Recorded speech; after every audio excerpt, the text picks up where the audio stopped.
Well, I think I've got enough time for one more video, so I guess we're going to do a double feature today. I'd like to talk about the emergence of the role-playing game genre as well as the MOBA genre, because I think they're kind of related. So I'll try to be brief about this because I'm sure that there's videos. I'm sure there are videos that do a much better job of explaining the history, but as I understand it, role-playing games role-playing games were developed by a group of people out in the Midwest. They met each other because somebody had the bright idea to look in the back of a copy of Strategos at the library and look up all the people who checked it out in the phone book and call them up and ask them to hang out. So they formed a club and they wargamed together. As I understand it, in the group, there was a desire for more sophisticated and realistic rules. And with that, they did some homebrewing.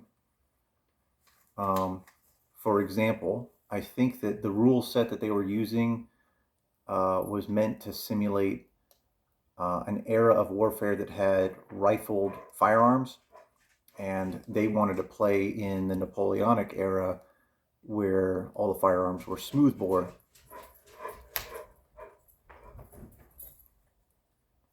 They also wanted to simulate things like unit morale, and because of that, unit commanders became really important, and the players kind of gave their unit commanders a certain persona, and they started like really identifying with those commanders and their generals.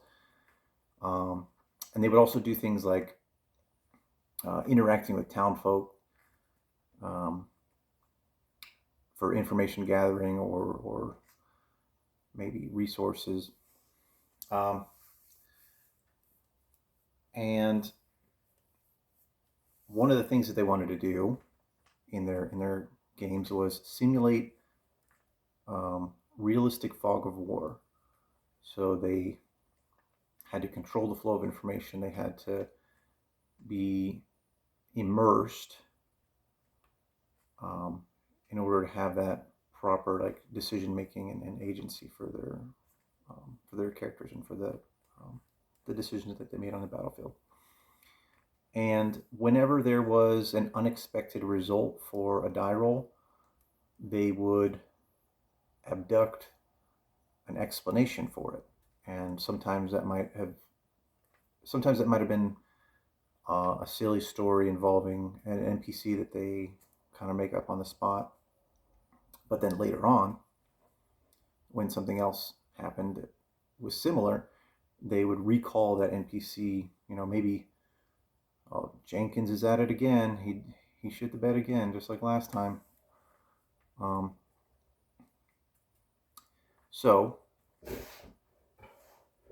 some of the innovations that they came up with that ended up helping to develop the role-playing genre.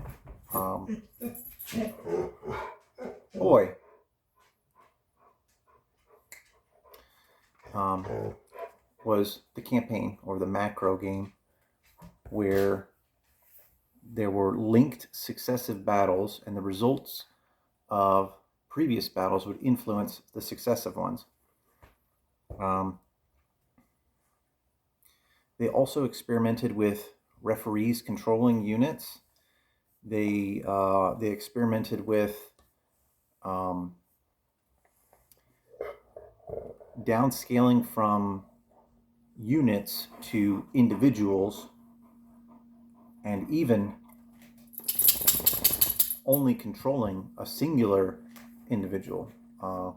When they did their Braunstein campaign, Braunstein, it's German and it's EI, so that's I, right? So they interacted with individual characters that had personal goals that they were advancing, and it was a non-zero sum game, so that they weren't winner or loser necessarily. And then eventually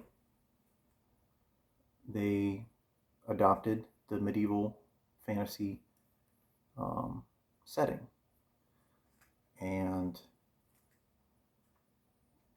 the individual characters they were playing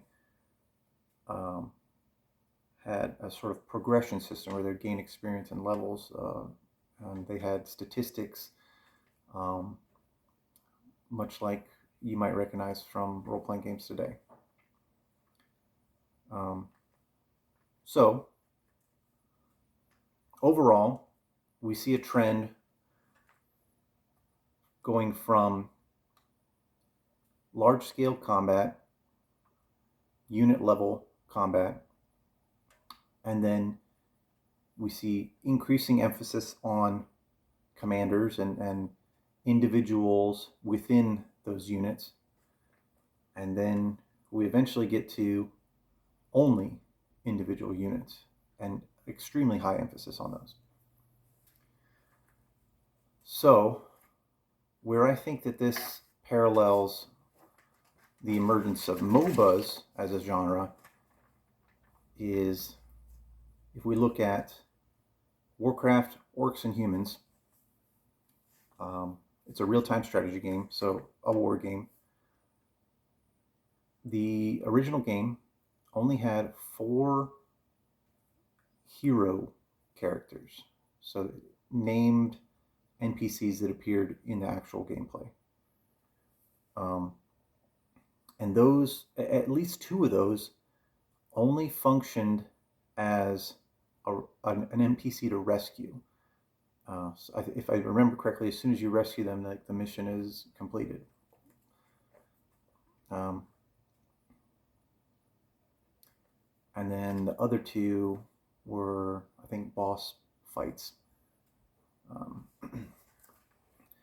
Then in Warcraft 2, Tides of Darkness, they had 5 of these hero characters, which were essentially basic units that had been renamed.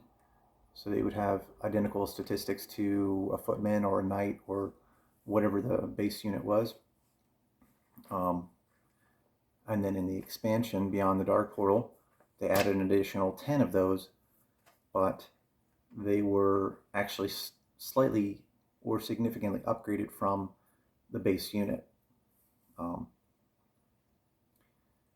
And then finally, we get to Warcraft 3, Reign of Chaos. This is the first game where the hero units are not restricted to the campaign. You can actually make them in the skirmishes or the custom games. So Warcraft 3 started out with 12, and then in the expansion added an additional 12, and that's not counting the NPCs that were exclusive to the campaign setting, or the campaign missions. So as a slight aside, StarCraft was released a little bit after Warcraft 2, and then it released an expansion, and then there was a custom game for BattleNet called Aeon of Strife. And this particular map, the design and the gameplay of that map was borrowed and converted or adapted to Warcraft 3 as a map called Defense of the Ancients. Defense of the Ancients changed hands a few times between developers, and then it became Defense of the Ancients All-Stars, or Dota All-Stars for short.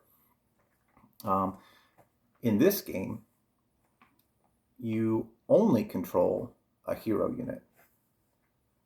There's no managing of armies and training foot soldiers and building structures.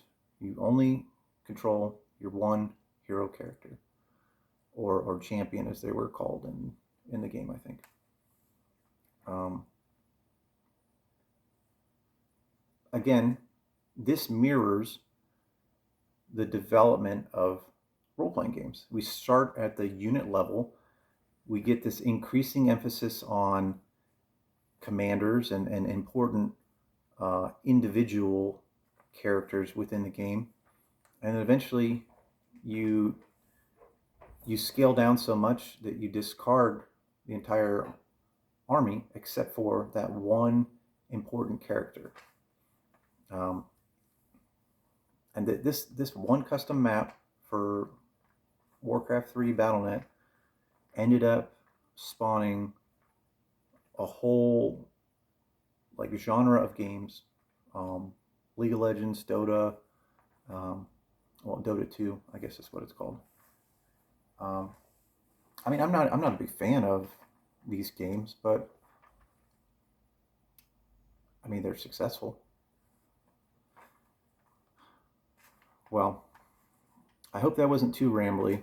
I hope I got the point across. I will catch you guys in the next one.